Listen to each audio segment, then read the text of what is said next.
Ja, og Jesu navn så tentri her. Det så at jeg gjør det video for 6 døgn siden. Og i gjøra morgen var det kommet på 20.500, som jeg hukte etter. Og jeg vet ikke hvordan det til var kommet så høyt opp, men da jeg kom atter inn av søgene, når jeg tog meg 17 og trustet refresh, så det kommet ned 90.600.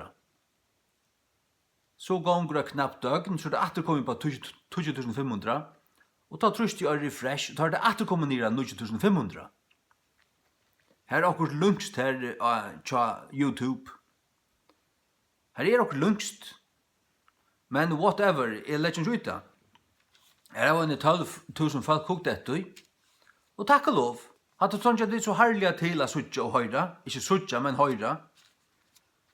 Og jeg suttje hver dama-video, hver ikke dama da. 6,5 pøyler nyer, og 12 opp.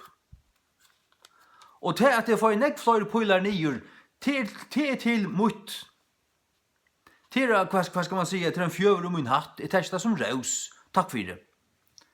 Jeg vet at det godløsninger som jeg hukte etter, og tar tål ikke høyre sannløygan, tar trusta pøyl nyer, men god sier det kun, til det var sannløygan, og de tål han ikke, og de kører pøyl nyer, ja, til bare god som sier det kun, til at ånden annar sier han pøylen, og han god og er. Og så skriver en dommer hundur til munn i Gjørskvald, onkel godleiser stottar sånn av tvørøyre, jeg får ikke nevne navnet til honom. Og han skriver så støynbort at man skal ikke blanda seg på, som tryggvann skal man ikke blanda seg på samfunnsvirskifter, eller politikk, eller nekka. Man skal bare halda trunna for seg selv til en privatsak. Iverhøver ikke. Vi ljus og salt i heimen, og vi er nemlig blanda okkur på alt. Skola og politikk og vinnuluiv og alt. Og alla stedene skulle vi hava Guds trunna vi okkur. Og i öllun lufsins virskifton. Og som samme personer, han skriver om Luther, at Luther enda som en dommer hundur, tar ikke skilje nøkken som han gjør det, sier han. Og til lujt akkurat Luther, takk for det, Galne. Luther min størsta firmen, til han være siden 2004. Ja. Da jeg ble enda noe gjør i 2003, jeg kom hjem til førjar, så var et av de første gjør det til å være kjeipa meg en film som akkurat var utkommen om livet som Martin Luther. Og tog filmen og hukte i etter en fjøre til ferier, og les om Martin Luther forskjellige bøker. Reformatørene hadde til alle til felags, at tar vil du reformere ikke bare kyrkjene, men alt samfunnet. Og den samfunnsbildingen som hendte ta og kring om reformasjonene og i kjølfærene av reformasjonene, det var årsaket av Martin Luther. Hei, Martin Luther ikke kom fram og steg i pavadømmene med det, og steg opp i møte, givet pavadømmene en framan av, vi har sier til at jeg stander ved Guds år, jeg kan ikke bakke atter fra tog, jeg kan ikke genge møte min samviske, og min samviske hun lunsja til Guds år, og her stod han. God hjelpe meg, sier han. Og han visste til at fyrir til var negver blivne brender av bale. Det visste han at han kunne riskere, men han leie ikke ut det. Hvis jeg kan se meg berest ved han, så takk og lov. Og hvis jeg godløsningene i fargen ikke tåler meg, så takk og lov. Jeg leie ikke pett ut det. Så jeg vet at jeg har sagt sannhøyt. Og ta jeg snakker vi til godelige i fargen og på tveimanshånd, så sier jeg til at jeg gjør meg rett til halda vimmer. Og i øyne lengast røy på, men ta dere samleie, så tar jeg det ikke å si det. Ta dere samleie, så hittar det alt vekt, andre kjenner meg, men god kjenner meg. Jeg har Guds stempel, jeg har Guds blastempel. Nir av mitt høtt, inn av mitt hjärsta, allan veien.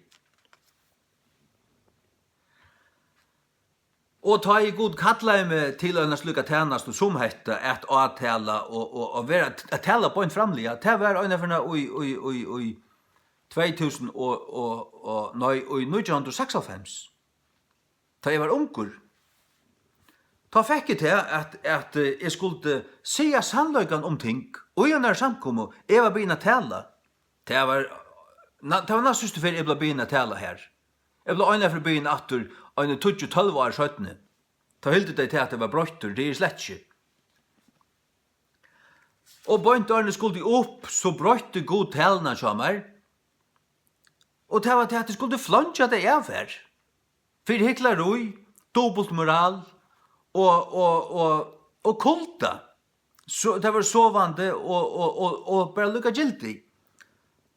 Og god gav meg, sett jo en øtte i mot hjärsta personlig. Jeg kjente Guds nerver til at det kom. Det var ut fra Jeremia kapittel 8. Kallan Jeremia. Jeremia 8. Fra vers 5. Arene mynda I til kvinnen, kjente jeg til. Og aren du komst fram ut ur mørløyven, halga jeg til, og jeg innsette til en profet I for tjaunen. I ordained thee a prophet unto the nations. Under gode skulle han tala, ikke bare for Israel, iver Israel, men det tjaur øysene.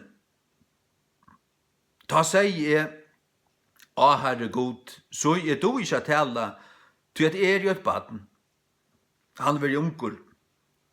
Men Herren sier vi med, si ikke jeg jo et baden, til at du skal færa til allra som jeg skal senda til, og hvert som helst og jeg bjauet her, skal du tala. Vær ikke raddur for tar anlidon, til at jeg vitt her til å bjarga her, sier Herren.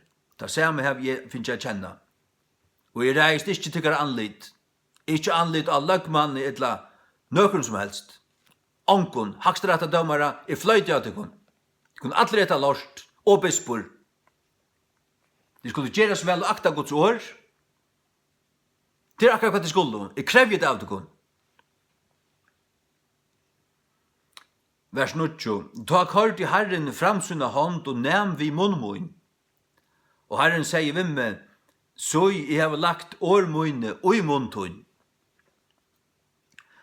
Så jeg har hentet det sett til iver tjauonon og iver kongadømenon til å sluta opp vid raut og at hala nyer og at øyeledja og at kasta nyer at bytja og at planta. Her fyra ting øyeledjande og 2 ting oppbyggjande.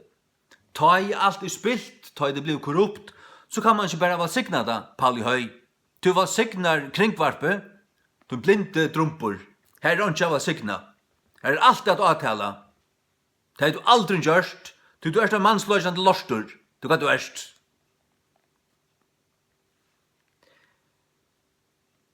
Jeg har sett til Ivi Tjaunen, til nummer 8, til å slutte opp I raud, og at hala nyer, og at øyeledja. Han iver. Du kan han gjøre det. Under god jeg sett han her. Han kunne det. Og at kasta nyer til nummer 5. Ja. Og at bygge og planta, så her 4 ting. Her 6 ting til sammans. Det var det god deg sett han I tjaunen, til å slutt opp I raut, og at hala nyer, og at øyeledja, og at kasta nyer. Nei, kasta nyer det 5. Jeg bygja og jeg planta. Her 6 ting, sjåvan det det. Det du Guds åre. Jeg bygja og planta til som til sørst, til at han har slitt opp I raut, hala nyer, øyelagt og kasta nyer.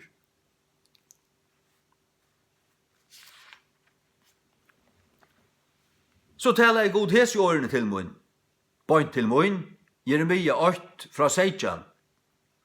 To tessvegna gir opp lendartøynar og røyste, og tala inn tøymon alt som jeg avbjøvet her. Vi ikke motfallen I fyrtår anlidon. At ikke fjamske til framme fyrtøymon. Hvis han var motfallen I fyrtår anlidon, så skulle Herren fjamska han. Gjer han forvirra han. Herren, Men hvis han ikke var og løyde av Herren, så skulle han ha ivva og være sterskere, og klare alt, og vinne alt, og støte alt nyer, og vinne alt. Høyla lorste. Jeremia, og da gjør det han. Men folk ikke tolte han ikke. Vers 18. «Tu jeg så jeg have gjørst til henda der til en vudgerdan sted, og en av jatten solo, og messing murar møte øtlandene, og møte kongen av Juda, og møte prinsen tess, og møte presten tess, og møte falske landsins. Tar skulle bergast møte ter, men tar skulle ikke hava iverva i møte ter. Til at vitt ter, sier Herren, til at bjerga ter. Halleluja. Og hatt det som at Herren kan godt velja seg tjenere ut, gjøre dem til tjenest at tala bønnframlige, øysen til politikerne, og til støvene i landet, til gongtene i landet. Hvis du førjer kan luknast vid Israel, til Israel har vært av folk som har kjent god, og gjør noen mengar atter, og være av ved borstur, de visste alt, de kjente alt, folk for en større part visste, men de var herdaige, og de herdaige som mer, og gjenko i møtet, og gjenko borstur fra gode. Tøy kunde god av røtten røysa menn opp som tala og tiltøra, og tala og formeningar år, og dømsår. Jeg visste ikke akta, så kom dømmer om man i deg, og det hendte i øsne. Det ble dømt. Og det som Jeremia opplever til at god lytter han opp, og Jeremia fer år til kongen, til prinsarna, til fyrstanar, og til høvespresten, og til prestanar, og alt. Han fer år bøgnløs fra god til han, og han taler det til torra. Og tar vi setter på valg. Vi sier i førjen at man hører ofte til at kyrkja og staten skulle ikke være samordnet, de skulle være suntur. Ikke endelig tilstoler av tog, altså at vi skulle ha et teokrati i førjen. Men vi skulle ha profeter i førjen som taler sannløksår. Jeg har ikke med tog at vi velger okkara politikere her. Men så må de kunne avtalast, og så må de kunne tala for dem. Det var det som John Knox gjorde, reformatøren i Skottland. Han tala for høven og lavon, og faktisk alle reformatørene, Øystein Martin Luther, tar skriva og tala av formenande og fordømande i sommar, i nekvar, i ting som var forkjærst og var godleis. Ja. Og tar man hever et demokrati som vi har i førjen, et folkereie, tar jeg så godsøttende og godrakne frelstre menn komme inn her, men så har det god visser. Vi har god nemlig vi har alle stedene. Som det løsning har sett, Surya Tinchi, at Jenis, han stod fram, og han vittnar, og østene ånder vi hånden, Mercedes her når i Klaksvik, hun røsten gjørst det, og han selv var alertjene og i Foglafyrre. Det var gjørst det, at jeg var formene å tale sannløkens år fra talerstålen her Sore. Ja. Og selv om jeg må løy til det, og til øyneste som tid godleis og ikke tåler vi tog, til det at vi vil ikke ha god i vitekon. Tog sier det til at vi ikke kunne uttale oss politisk og uttale oss om samfunnsvirkskifter. Det kunne vi vurst. Det gjør det Jeremia. Og det gjør det Paulus øysene. Det får jeg vise der. Og gjerningen av apostlene 23, her sier Paulus var tidsen, og Herren Jesus kommer til hans her om nottene og en sjøen. Gjerningene 23, vers 11. Og til fylgjande nottene stod Herren tjamer og sier, «Vær vi godt trest, Paulus, til at ønsk og to har vært vittne om meg og Jerusalem, såløs måst du bære vittnesbord, øysene og i Rom.» Og han vil så førte vi til Rom, via en skipet, og hva vittner han for i Rom? Jo, landstjæren Felix, Og i kapitel 24, vers 14 til dømes, her taler han for Felix. Ja.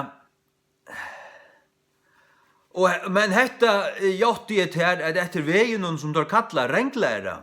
Så løs tilby jeg god fedramøyna, tryggvande öllum tingum som skriva i lovene og i profeten.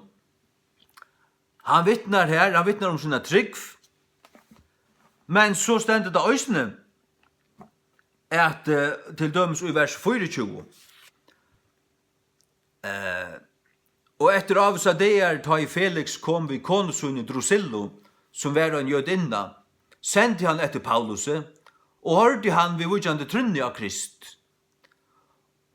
Og som han rødde om rattvise og frahalne og komande daum, nøtra i Felix, så han stender her framme for landshøvdinganon.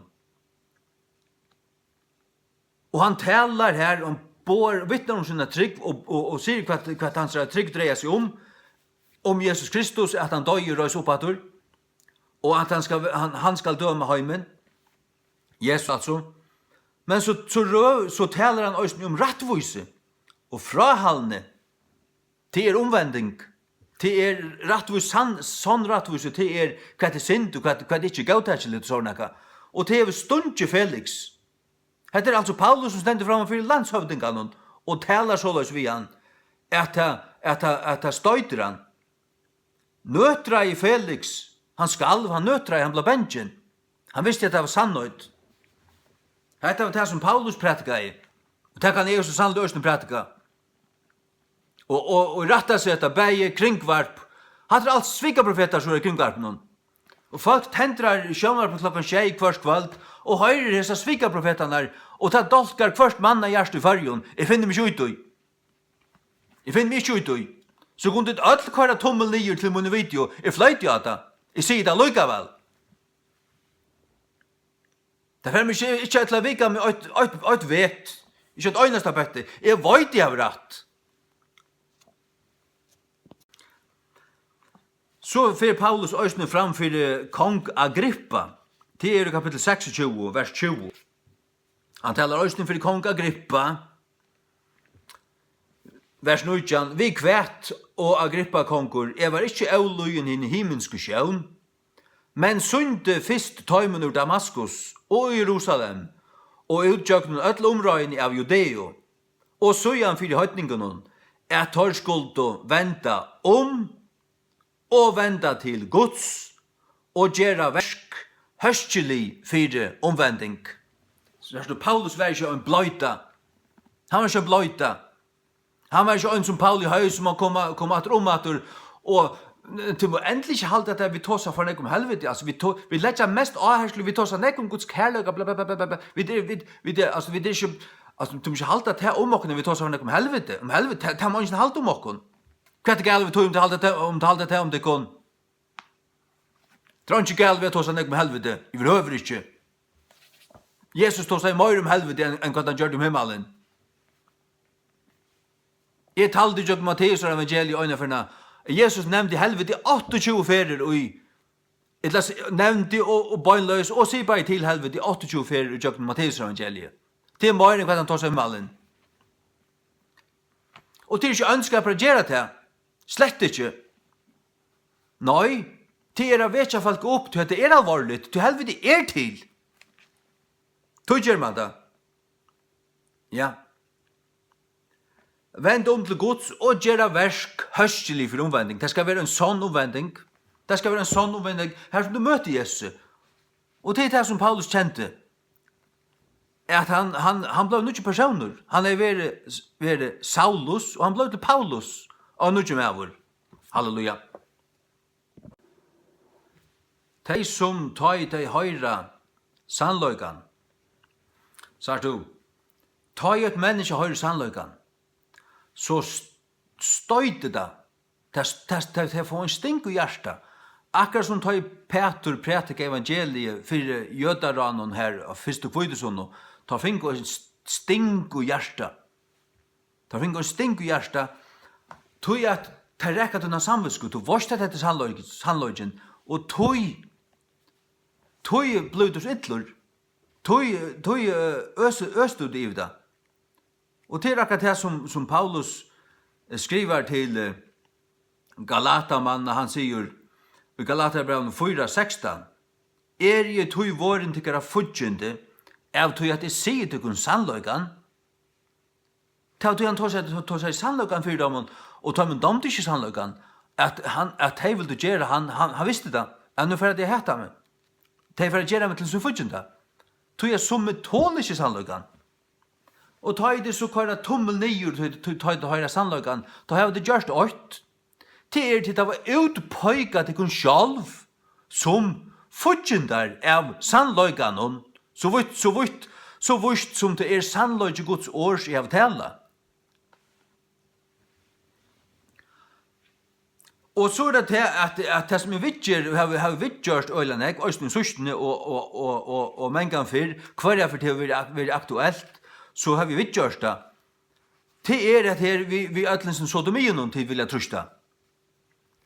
Og jeg sier det kun til at sjalt åre, sjalt høyte samkjentor og homoseksueller, det en lign. Det jo nødt klæger som man vil si gjørst til å nakna køysara. Det verilige høyte til at det så domittar. Og man det så negativt, og det så sintbelada, det så sintot, tog jeg ta gonger atter til 1. Mosebok 9, til herfra det kommer. Øysene hvis du sier at enskund sodomi og sodomite til ræveligt. Og det som som vil gjøre til verre enn det vil jeg si at det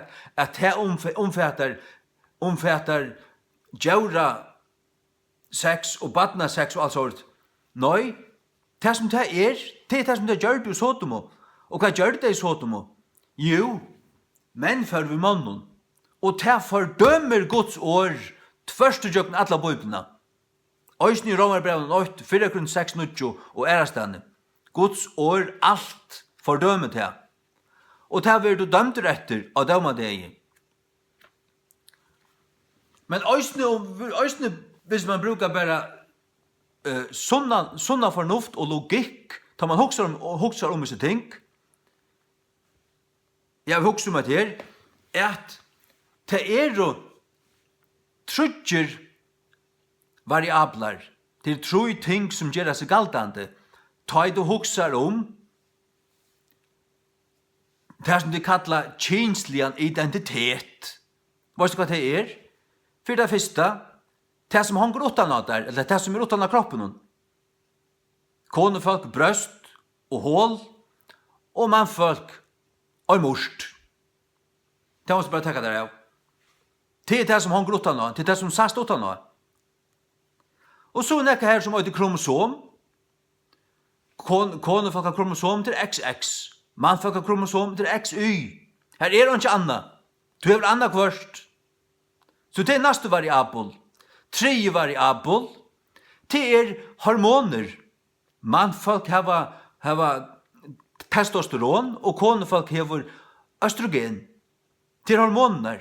Og hese tror jeg tingene fylltjast at laknar hava Kanada, men vi stod ikke på laknarvitenskap. Jeg vet at det så. At hever du morst henga duttana, så hever du XY-kromosom, og så hever du testosteron, du hever ikke østrogen. Her det bare trudje variabler, men nu i sørste tog man ferdig å ta en fjæra, som ikke gildt en gang. Han ikke gildt. Og det hvordan folk føler seg. Ja, men jeg føler meg som konefolk. Ja, men øyne hver som hykker etter, han ser at du er med vår. Og hver du kan av, så hever du XY-kromosom. Og hver du kan av, så hever du testosteronhormoner. Og til at du føler det som noe annet, til fullstendig avvikommende. Til at du helter. Du kan halta åt så galt du vilt, men sannolikken en annan. Du erst en medvor. Och i ödlen så förvirringen är man ändå färna snack om nuanser av känsliga identiteter. Att du kanske vara jag vet inte vad det kommer till. Tar snack om 2 3 eller 4 hön och allt möjligt i Sverige. Att det allt samalt och en satanisk lign och en satanisk vittlöjning och att det kommer komma här till okkon. Och till snack om bötnen och missbruk av bötnen att de må inte höra om helvete såret. Det som jag sier det er missbruk av bötnen till det som de har lært i skolan och av badnagården och det. Om att här vi det som det kallar samkynne, at det er noe gautæsligt, og det er en fullgiltig identitet, og det er det i øvrigt ikke. Det er en kolsførsliggen ur enda tarmi og i annan. Det er en kolsførsliggen ur enda tarmi og i annan. Det er en kokbutliggen. Men ikke gilte. Ikke noe som helst. Og jeg fortalte før at i fjør, du kan sløyde på det her, og Johns Hopkins University i USA. Her var trutjer laknar som gjør en kanning på 3 eller 4 år og tar kanna av et her firebrygte som de snakker om, som de pumpa på en dag og kallar det samkynne. Det er ikke samkynne, det er sodomi, det er svinaroi, satanisk svinaroi. Ronjana. Og tar kanna av et her det fanst likamligt, om det fanst i DNA, om det fanst i genen, eller på nekran fysiska måter. Det var ikke fysiskt fra føying inntil det var vaksen. Det kunne ikke finnast. Det kunne ikke kjalt i øynene som levde i slukken svinnarøy som at her hans kromosom, hans hormoner og alt, det var det samme. Det øyneste sted her det fanns, nekka ørvise, det var i tess sinne, tess tankon. Det er øyneste sted. Du sier det som de kallar samkynne, det bor bare og gjennom forvirra hun lignfylton sinne og ikke annet. Gjør så vel, tykker klottar. Det gjør så vel å vende om og trykk på sannløkene. Du hadde hørt den enda en affær, gjør så vel. Og et annet som også jeg nevner, det er at her er trutjer variabler. Kinskøgn, kromosom og hormoner. Til hese tingene som avgjør hver du erst kinslige. Det er ikke annet. Det lukker meg ikke hvordan du føler det. Og hikker du etter atler naturene, atler skaparversjonen, så er det ting i trojon. Vi tar god, vi tar tro øyne i høyden her, vi tar menneskene, ante, sval og lika. Vi tar rundt, her er trutjer og asser, det er trutjer og asser til x, y, z. Vi tar en familie, pape, kona og bad. Du har tøy, forstøy, framtøy og nutøy. Og så kunne man helt av fram. Du har sølene, du har den fysiske sølene, du har ljøs og du har straler. Du har vatten. Vatten kan frista, det kan være flautande og det kan være dampur. Öll ting døylast og i tro i öll skaparversjonen. Du har ikke 4 variabler, ta i det tåsar om kinslian identitet, du har trutjar. Kinskøgn, kromosom og hormoner. Og de fylltjast et. De kan du bare gnuppen ut denne ljøt og sataniske grån. Heini oppi skårene. Kring hver førja. Løkting. Dena ting. Og hver støtt anna fæna ting. Du kunne eta sannløkene opp. Jeg har sagt det kunnan. De er fotl og fænans liggen. Du fer i helvete. Du kunne gjøre som velvendt om. Så at ein 100% medvur som 100% føler seg som kona. Ein 100% medvur som 100% føler seg som kona. Han 100% mævur. Han vil ångan nekkanna. En mævur som har mørst og XY-kromosom og testosteron, han en 100% mævur. Og man så føler seg 100% som en kone og sier det og helder det, og vil kallas til, og vil oppføres som til, og be øren mannen reivarhål i oss her. Han en vittløyter drumpur. En satans tænare. Og den sodomitiske akten til egentlig satanisme. Til satanisme. Det å gjøre gode fingeren og si at jeg tror ikke skapt meg rett. Og den akten her, hun så ful og så vemmelig og så anstiggelig. Og framløyer ikke utan sjuko og deia og helvedesdøm, ikke annet. Og kan ikke kallast en kinslig akt i høver, kan bare kallast sodomi og svinnaroi og anstigt og rævligt, ikke annet. Det er ikke en gildig kinslig akt. Den eneste gildige kinslige akten til at en mævur gifter seg vi sønner kone og teg njauta tjonasongina saman. Og det kommer bøtten på sjurtui. Til den eneste gildige kinslige akten. Det sier der. Tøy at ta høyla dreia seg så er du til skapt vi han i atlan. Og hva er atlan for her? Til prokreasjon, at du skal føre atten av vågjere. Ja, men til det som sa jeg til. Til det som alt dette her til. Det er ikke til noe annet. Og til lukka mykje hvordan du føler det. Du kan bli forvirret, folk kunne avspårast ut noen kjenslun, og til bare tunne kjensler, til hvordan du erst oppaldur, til der hominder du finner om deg sjálvan, det som du ser, det som du heldur en mann vera, så er du der det får bøy å være mævur. Det får bøy at være mævur. Jeg har opplevd at jeg finner badnaverden innan mot heim, og i 2 år. Og jeg så hvor tankegangen og i badnaverden er. Hun er satanisk. Badnaverden er satanisk, alt som hun er. Hun kunne akkurat sammen være avskaffa. Det kunne akkurat det samme være en gommel skila kone, eller gammalt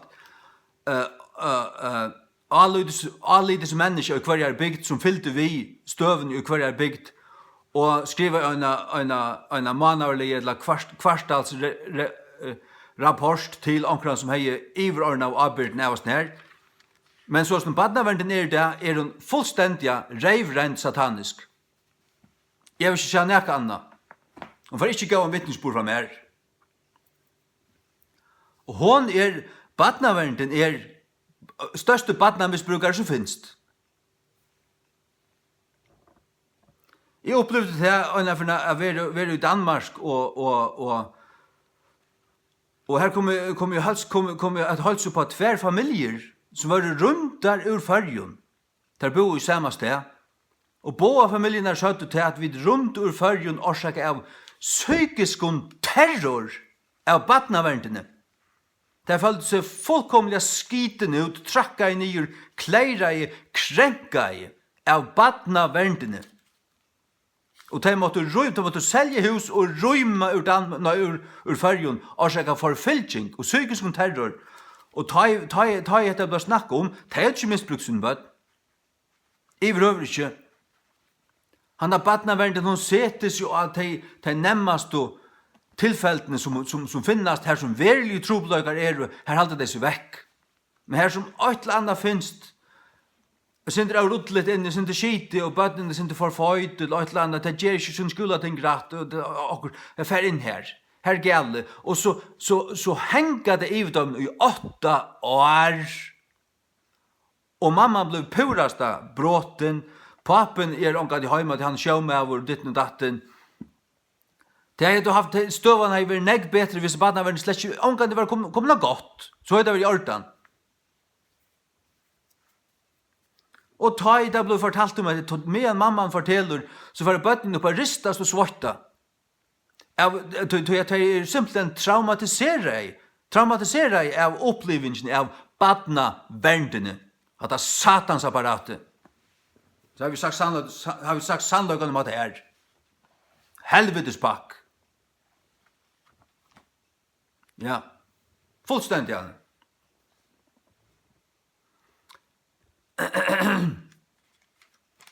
Det badnagärarna till skolan i det som säker i badnamissbruket. Tog att barnen vara upplärd i liggen och riven fra sina föräldrar och det är inte längre plats för tog att mammor kunde bara vara hemma och passa sina barn. Nej, det skulle ha en karriär och ditt och datten. Och så är det unga familjer. Det är egentligen unga familjer efter. Det är inte satt familjeliv.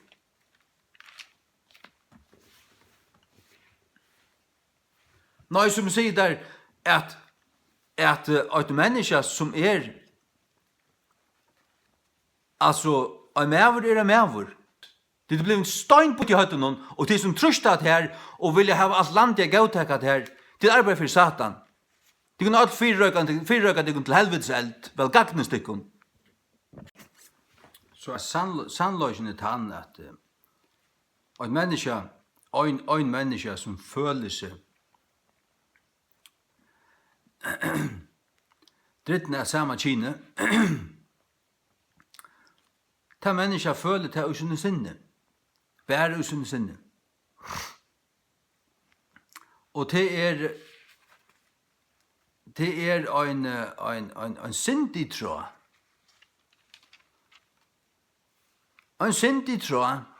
Akkurat som hvis som en menneske tror at gjøre sine bøten og gjøre det. Det er en sindig tråd, det kunne alt være øyne om. Og bare for i 30 år så var det øyne råkna som en sindig tråd.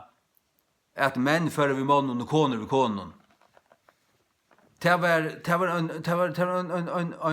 en skjemtarger, en skam, som bare kunne hente i en skapet, men som etter Guds år ikke en gang har heimenskapet til Gud ser alt.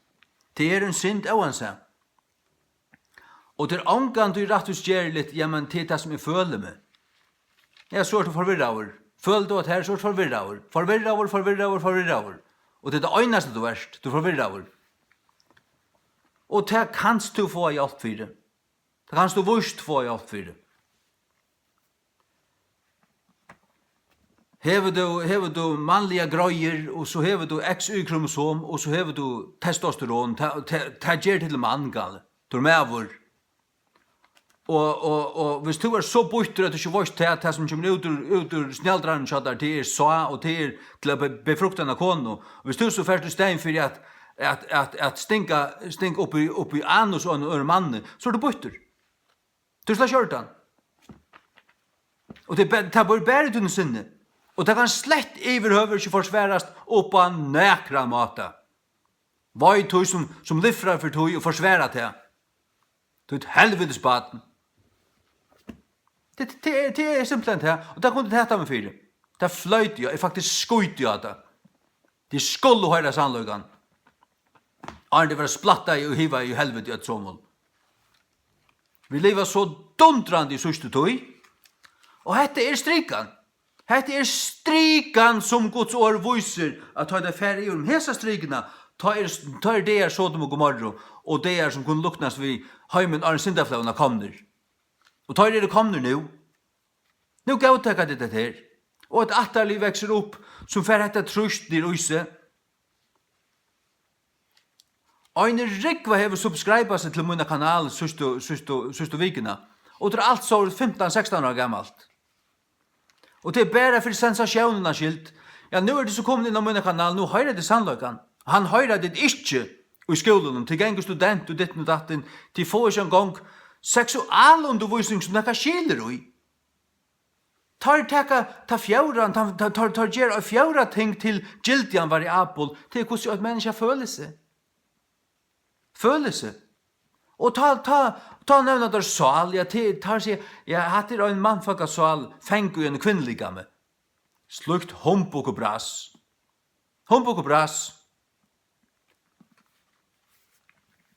Hatt passa slett ikke. Hatt er en menneske som ikke er oppvaks i en ordentlig heime, som ikke er blevet opplært ordentligt. Og hver sinne er blevet spilt og i ungen og æren, til sikkert se alt mulig svans, og hørst, og ikke se rette rollefyrmynder i heimen. Rette rollefyrmynder er ikke langt til i heimen. Der finnes det ikke. Men standa vi fyrkleie, og koner genga, vi svarstun, lengon leverstøvlun, og vi puske og skulle sette mennar, sier mannen hva skal henta. Hatt en enda vent ver, til det var koppa heimen og høtte på 20 år. Og til er jo strøye vi skapar, vi manualen fra skaparen, til Bibelen. Heilige Bibelen. Hon sier okkur hvordan god til å skapa alt. Han skapar i det kall og kvente. Og han førte teg saman. Og han bæt teg fjölgast og fylla hjørna.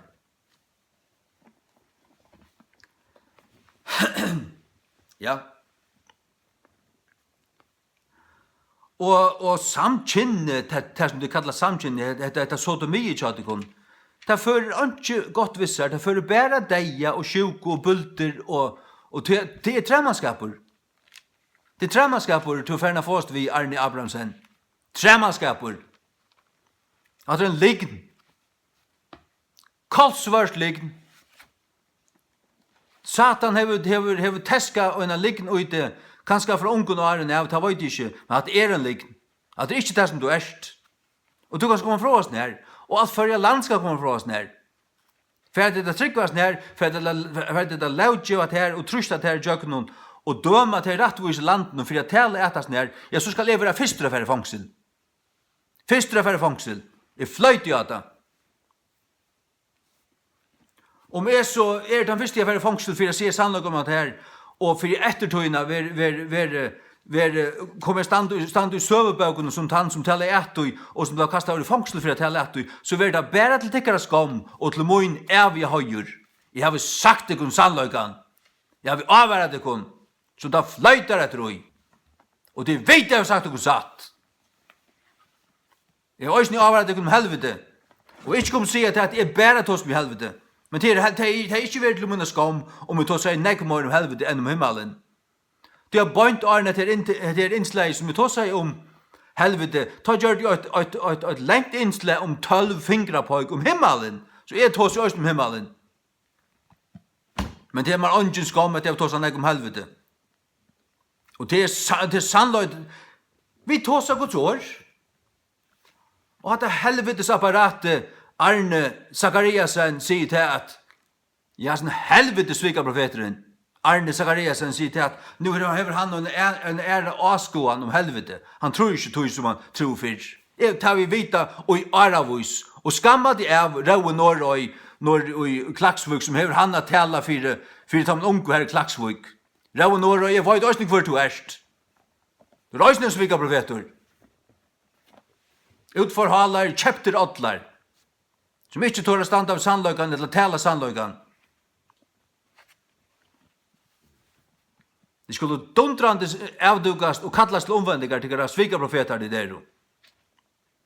Sida det her vi staurun svarstun merskjun i øyrunnen. Det passade det kun avamyndliga vel Arne Zachariasen at det var staur svart merskjur i øyrunnen. Du svarstur alle som du erst. Satans unge, gjør så vel. Sannløysen er tann at du kan slett ikke heva himmelen utan du øysen i helvete. Jeg snakker om at alt ting finnes i trujon.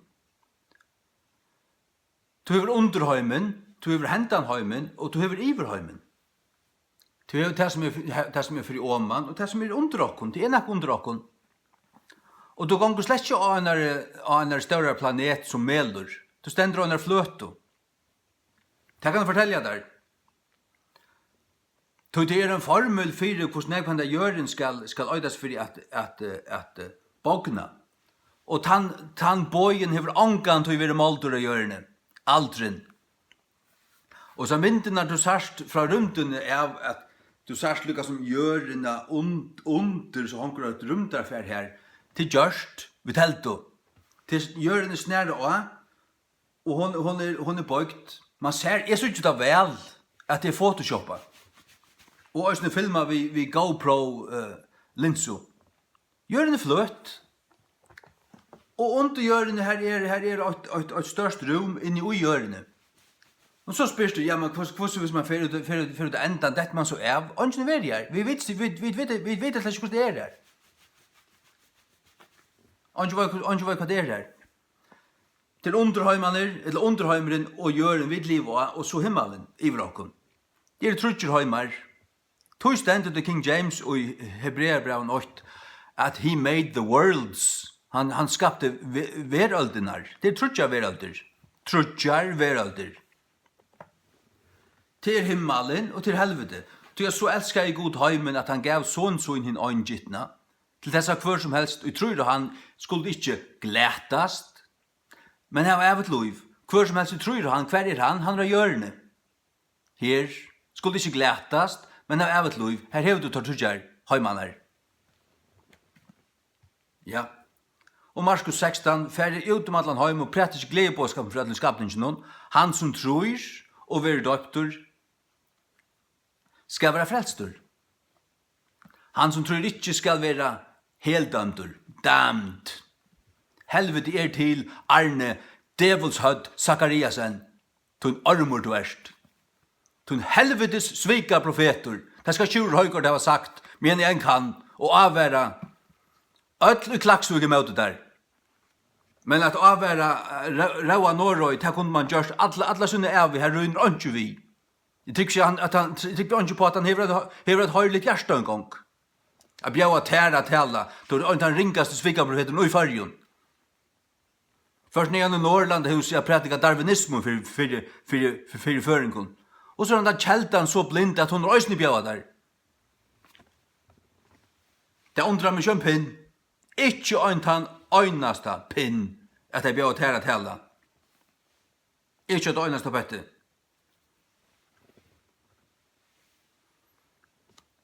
Nei, helvete er til. Og at avvære med det tog til kærløyge, til det er til. Du kan ikke heva ljus utan tøysen hever myrskur. Og god har ikke vært heilaver og rattvus hvis han ikke dømte sint. Han dømer sint.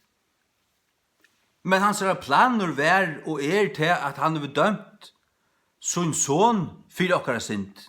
Så at hvis vi kommer i hans son, så vi vard. Halleluja. Halleluja. Og til nek dømer at her, jeg har hørt til at nekvastene her som skauar eldar her er okkur særlig slag av høn som samlar sånne ungar under vangina kjassar, og så kommer eldren, men hon klarer ikke renn undan. Men så dør mamman til hon var brent, men så tar eldren ivestegin, så for at skævast øylt under vangina, og så her kom ungarne ut. Ungarne vera sparter. Og i Øsland, i 1300-tallet, ta var eldgås her av Solanden. Øslandinger har omgående vært særlig kristner, men her var det luftsnei, og det eneste har visst å gjøre, det var at renne inn i kyrkjene. Det var at eldgås kom, og det kom lava rennende om etter fjallasøyen her, og det rundt inn i kyrkjene, og knelav og råpa var god, alt bygden. Og det som hendte, det er, altså, alle utlendingar vet det her. Folk som jeg har snakket vidt, har hørt det her, det er sannøyt.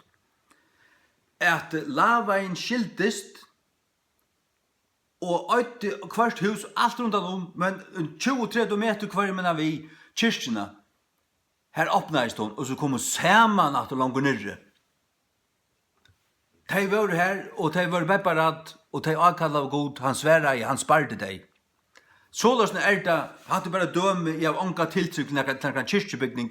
Det var ikke kyrkjan som bjerget som falskjen her, det var god. Bare han. Og som tog at de råpa av han i navnet Jesu Krist. For navnet Jesu Krist sver akon. Og han gjør det. Du kan atla til at hadde vi valgt til at nekva de har vendt om. Det kan stå atla. Halleluja. Takk og lov. Ja. Og sålesna var det også syndaflauen at God kallar Noa smuja en ørsk, og han smuja en gevaldige ørsk, og tog 2 og 2 av kvarjon og av røyn og djauren og tjeion, kaltkinn og kventkinn, ikke hønkinn to. Det var kaltkinn og hansara hån. Hansara hån. Ja, fyrir at de kunne føre 18 av å gjøre. Anki dår så bort at det for å pulla reiv to. Og hever en bønt i en tarv som pulla reiv og øren tarv, så vil han skåten.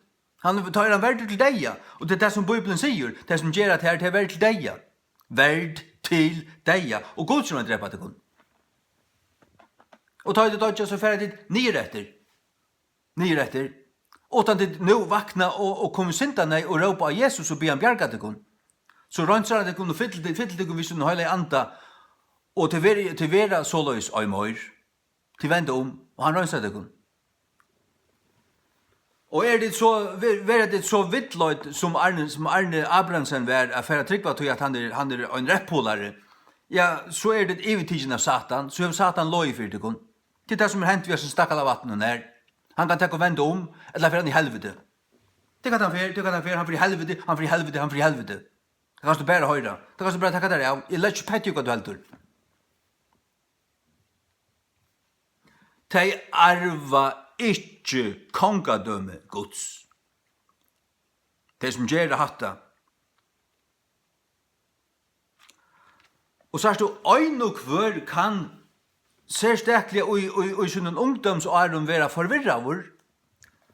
Men til hva arbeider i sinnen, til hva du har ut, hver avvarskene du kan være utsatt for, og til det kan være oppbælingen, det kan være opplevinger, frøstinger og ting. Og det kan være andar som vilja herteka mennesker. Og ta det nå være lovgivet fyrjasen her, og ta det være prætika av alle svikaprofeten og Soria KVF, og prætika og hver en badnagare, så kommer et eller andar jøkken til falsboan. Devlar, det kommer et eller andar av bygge hver en badnagare. Og de som prætika det her, de er full i devlun, de har et eller andar. Alla ser så kringvarpen som ikke får åpna sin munn utan de tala fyras nær, de heva ytlar andar. Kan du bare fortelle der? Hein uppe i skåren, han er demonbesetter. 4 Korint 6:9. Vet det ikke at hinner eurat vois og skulle ikke arva kongadøme Guds.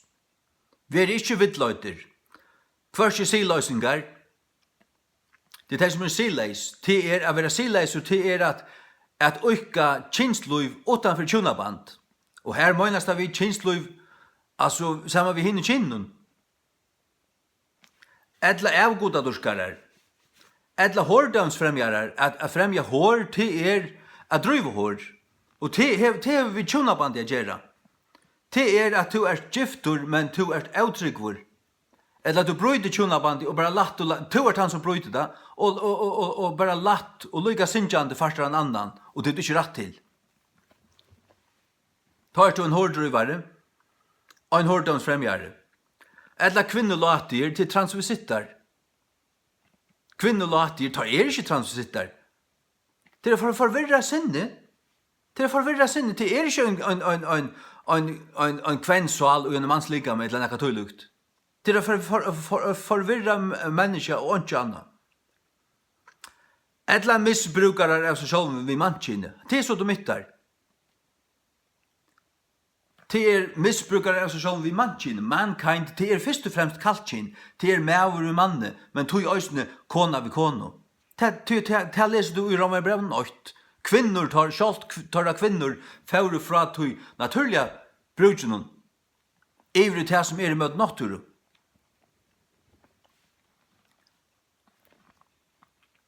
Ja. Det er fløytande i møtjas nær, det kommer å være alt mot lov, innanfor rimar, utanfor rimar, og nere av hjørne og opp i himmelen, og det er alt i møtjas nær. Det er anstikkelig. Og at det tror ikke til å høyrast nå i hese tog.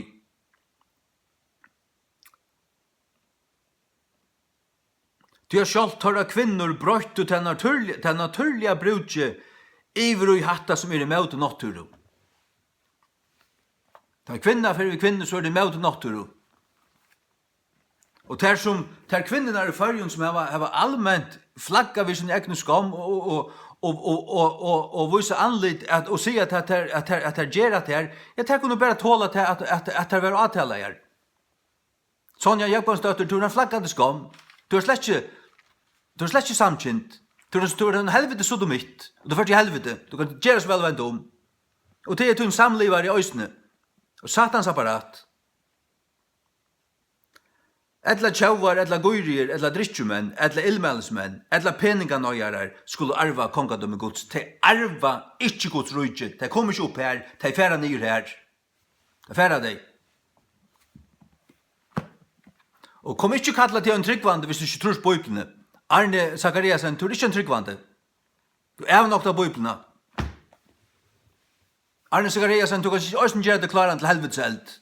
Vøy tøym pastoren som takkar de inn og leta til prætika fyrir sin fylkjon, tar de starblinter.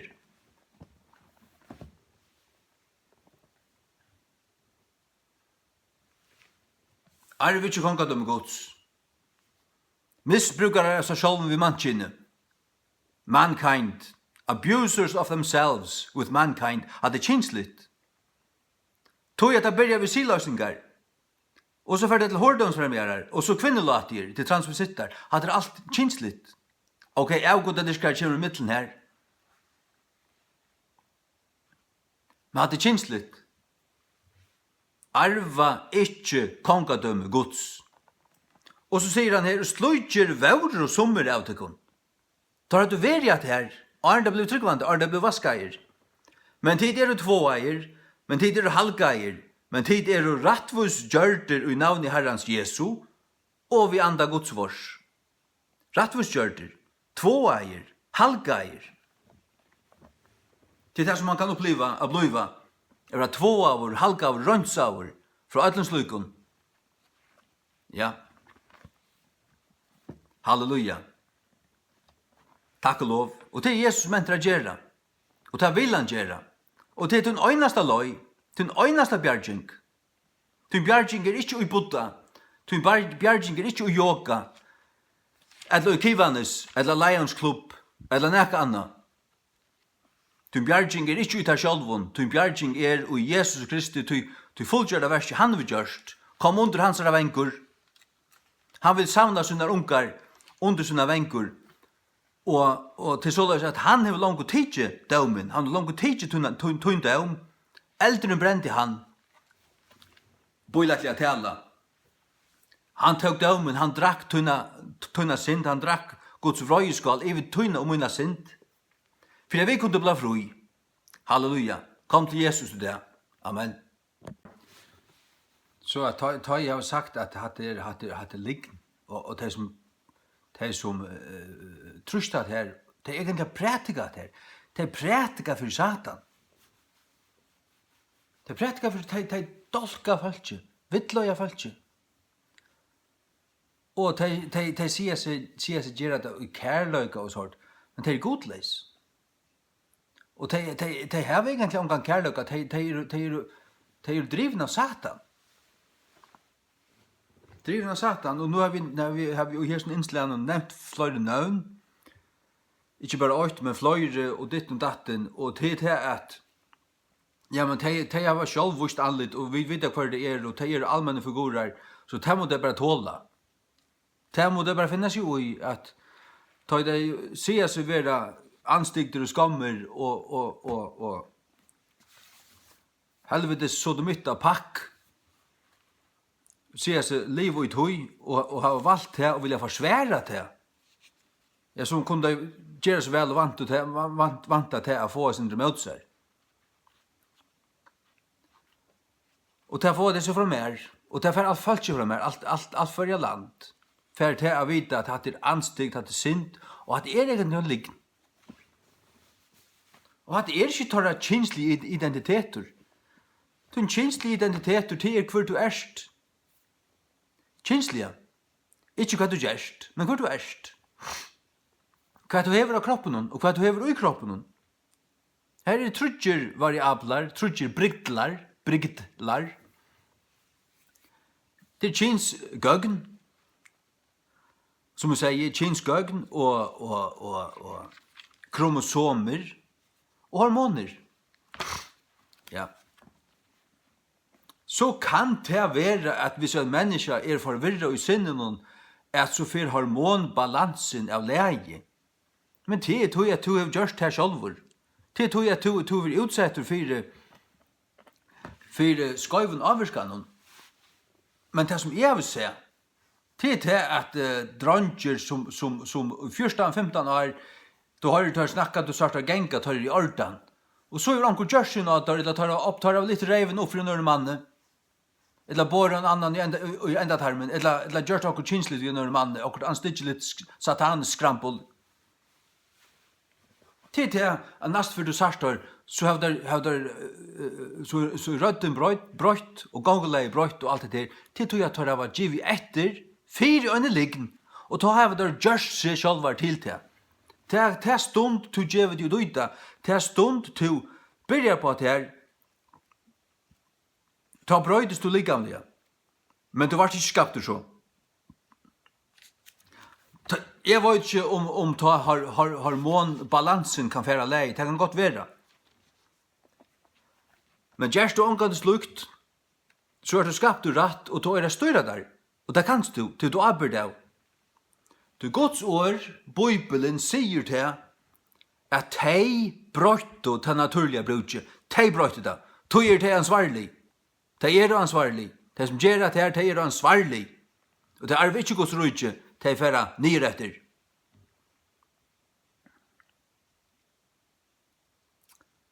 Ja. Til Roma brev vi 8 atter. Til sjálv torra kvinnor brøytu til naturlige brudje. Torra kvinnor brøytu. Ter brøytu. Er ikke mest at det skal standa kvinnerna først. I helt at kvinner var mera verdigere, mera blusamere, ordentligere. Men tar man fyrir hitje på det og hitje på Guds ord, så er det slett ikke så. Det er nekkverre. Nekkverre.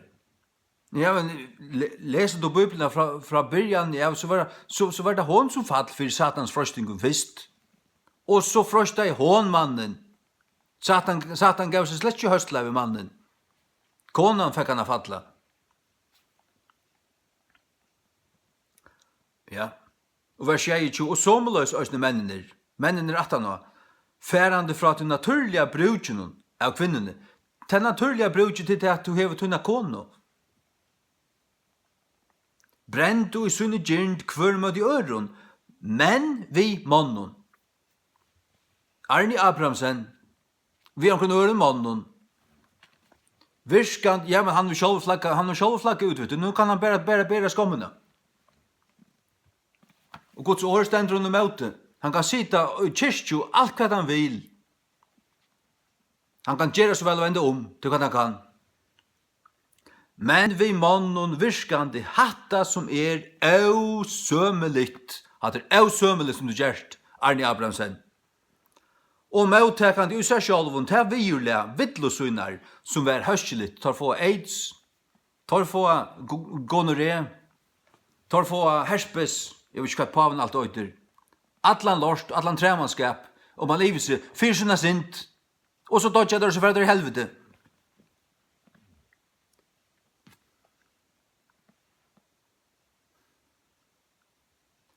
Hatt det sannøyt, arve ikke Guds rydje. Og kom ikke si til at du er tryggvand hvis du ikke tåler Guds års tale. Det er Guds års tale, du varst det vel. Men du er blind av det, du fyller ikke Satan. Du kan ikke gjøre så vel vende Og er reist ikke dømsvalgt, angan politist, angan løktingslim, ikke danskt danskare kunne pille av under fargen, alle som der er. Vi skulle røysa og styra sjálfur i fargen.